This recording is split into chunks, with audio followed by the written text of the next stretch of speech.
Well, good morning or evening or whatever it is. There's my Rocky having a sleep on his pillow up there in the windowsill. Quite a cat. He's all folded up there and folded around and stuff. Yeah.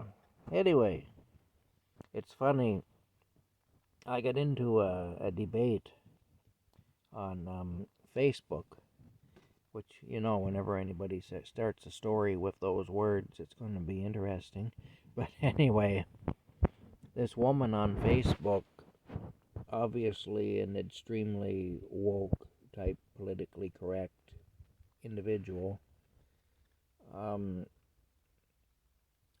was upset with me because I said that the supply and confidence agreement that our Prime Minister has made, Justin Trudeau has made with Jagmeet Singh, the leader of the National Democratic Party, the NDP, um, is wrong.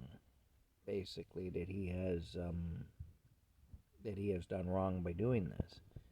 Well, I mean, what he's done is he's done an end run around the democratic process.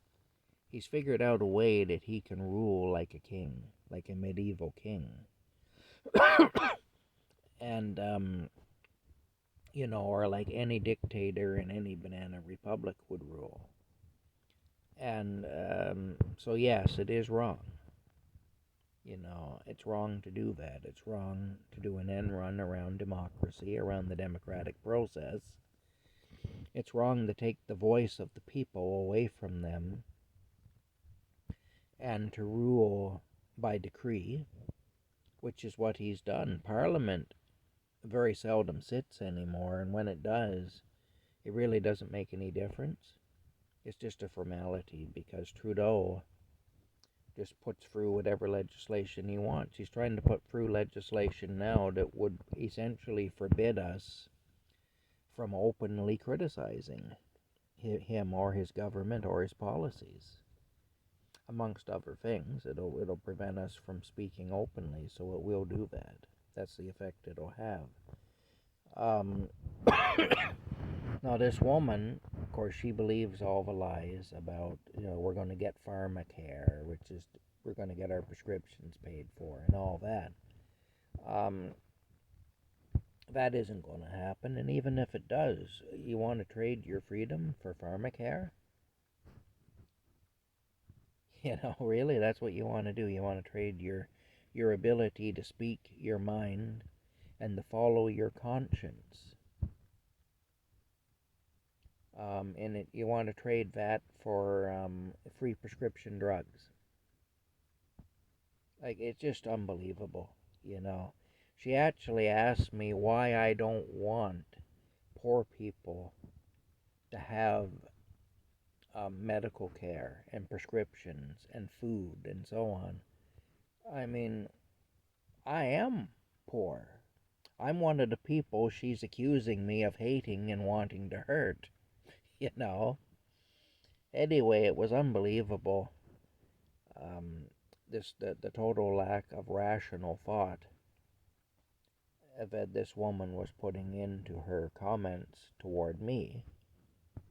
And, I kept telling her, no matter how you look at it, even if you love Justin Trudeau and Jagmeet Singh, and you think they're wonderful and you think they're doing a great job running the country, which is hard to imagine that anybody would feel that way, but let's go with the idea that she does, and let's even acknowledge that if she feels that way, she has a right to feel that way, because that's her personal opinion and she's entitled to it. Whether it's right or wrong, or whether it makes sense or it doesn't, or whatever, she's entitled to her own ideas and to her own opinion. So I'll uphold her in thinking that, even though I can't understand it. I'll uphold her in thinking it anyway. But the thing is, even if you feel that way, you can't justify doing an end run around the democratic process and ruling by decree. You can't be justified, even when it's somebody you like who's doing it. And even if you think that the results of their doing it are good.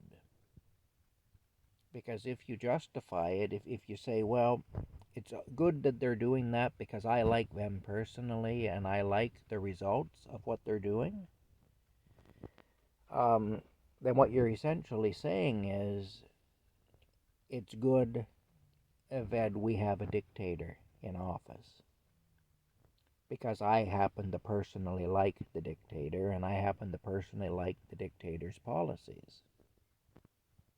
Okay, great, but what happens when you don't like the dictator? What happens if your feelings towards the dictator change? What happens if your dictator brings in a policy you don't like and now you're affected? What happens if the dictator that you like so much doesn't bring in any policies you don't like and you continue to like him, but he goes out of office and a new dictator comes in who you don't like? Because once the precedent has been established, it will continue. So even if one dictator steps down voluntarily, which he'll have to do if he's going to leave, because a dictator will not leave. A dictator can't just be asked to leave and leave, you know. So he'll either step down voluntarily or he'll die. And at that point, a new dictator will come in. And that's what it will be from here on out. And so you may like this dictator, but you may not like the next one. And see, that's the problem with being ruled by a dictator and being under that kind of a system and not having a voice. Once they take away your voice, you've got to just put up with whatever it is. Whatever it is, that's what you got to put up with because you've lost your voice. And the only way you're going to get your voice back now is to openly rebel and hopefully to get a bunch more people to rebel with you, and then you're going to have a bloodbath. And you're going to be literally getting into a war with the powers that be, like with bullets and bombs and everything else. So, I mean, and that has happened in some countries, you know, and then sometimes they go through all that and they still have a dictator. And, so I mean, it's not a good road to go down. It's just not a good road to go down. And even if you happen to personally like the current dictator. Anyway, to say that there's nothing wrong, like what she pointed out, that it's legal, that they're within their legal rights to have this supply and confidence agreement, and she's actually right about that. It is legal. They're not breaking the law by having the system in place that they put in place now, by having this agreement. They're perfectly within their legal rights to do that under this system, which shows that we have a weakness in our system that we need to fix in this country, because it should never be okay to do what they're doing. And the fact that the law isn't being broken by them doing this is troubling. At least it is to me. And the thing is, though, even if something's legal, that doesn't necessarily make it right or moral. And again, this is something that trips a lot of people up. A lot of people tend to judge a thing on a moral basis by whether or not it's legal.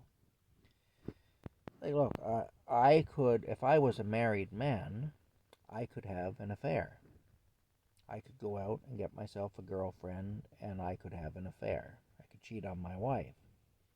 In this country, that's not a criminal matter. Now, it is grounds for divorce.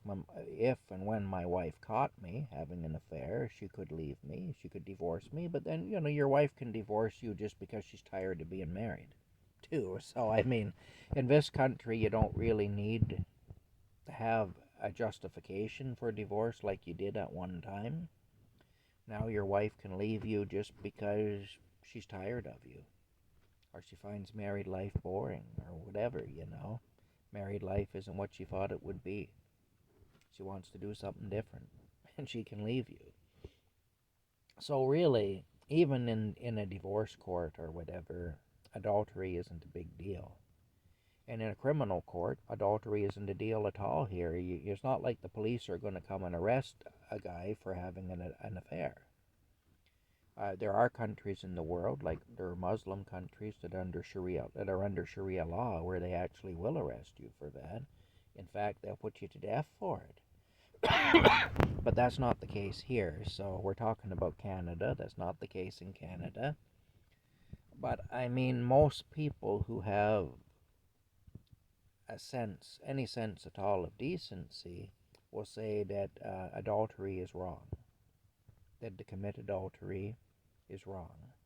That either to be a married person who's having an affair or to be somebody who's having an affair with a married person is morally wrong, even though it isn't illegal. You're not going to go to prison for doing that. You're really not. But here's the thing. Um, my comment on that particular post was not that the supply and confidence agreement was illegal, because it isn't illegal. It was that it's immoral. Because basically what's happened now is we have a dictator installed in our government.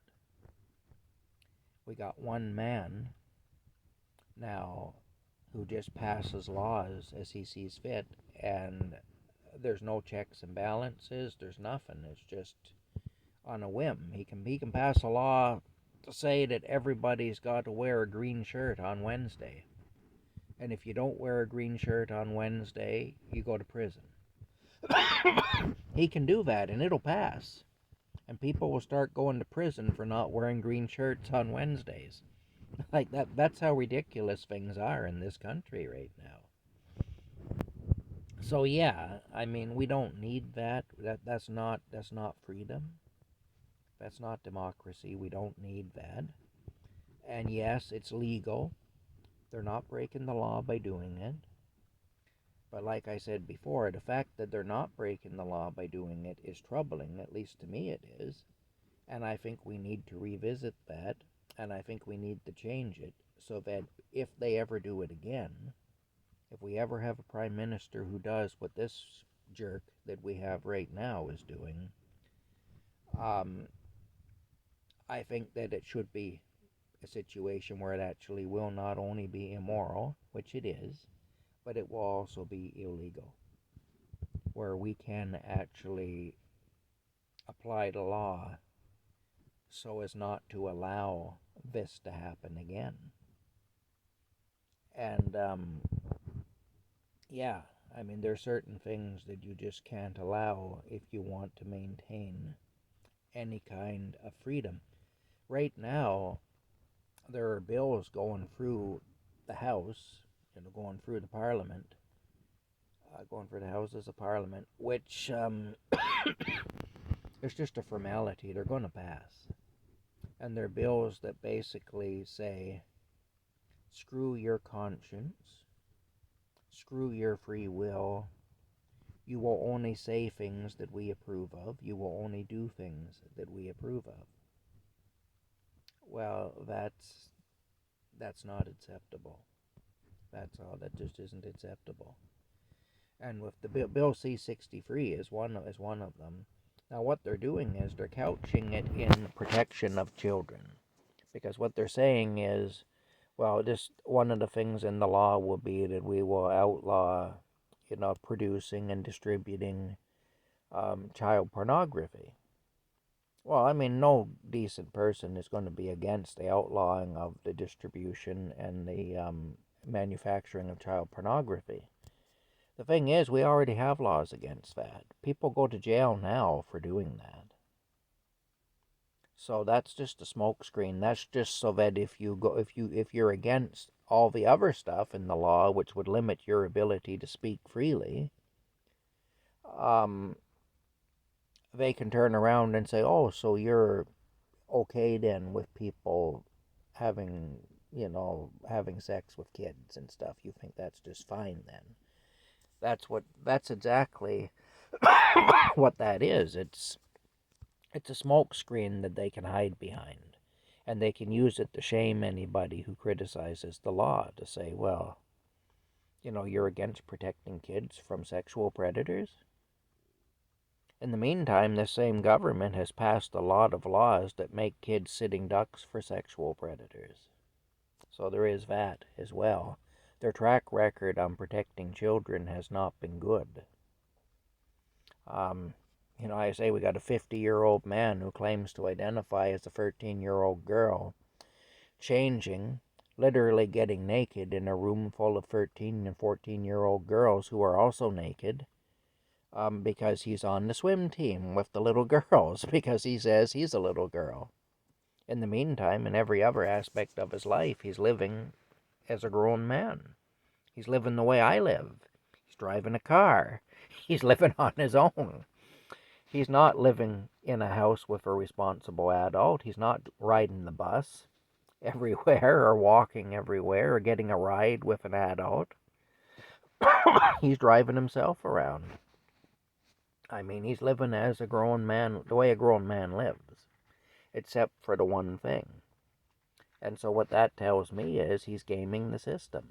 And the system is wide open for it in this country. And so, like I say, our government has done a piss poor job protecting children, and then it hides behind that while it passes draconian laws to limit our ability to properly speak our minds and to follow our own conscience. So, I mean, I see all this, and it's troubling to me how many people in this country don't. And then they'll argue with how, well, you don't want people to have health care. You don't want people to have prescriptions paid for and all this.